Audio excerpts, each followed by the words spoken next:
So after this, if there are ifs, buts, abeyances, held in, suspension, any type of nomenclature, literature, fancy language, grammar, or any other language can be thought of, can be coughed up, can be vomited.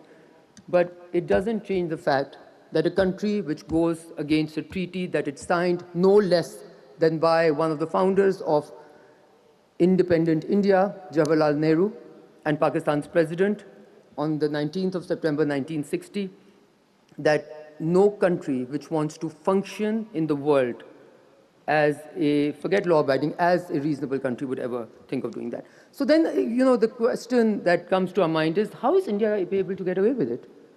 It is because of the state of the world. It is because whatever you call it, whether you call it rupture, whether you call it reordering of the world, whether you call it a breakdown of the world order, whether you call it normalization of the impossible, but we all know that the architects of the previous order currently are no more the architects of the previous order, and as it was created, in some ways have not been able to hold the positions that made them the architects.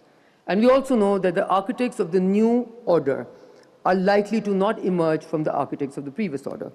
So right now, everybody is in a flux. And there is no one who's here to preserve the international common goods, or what we call the global goods. Preserving treaties, abiding by international law, are common goods.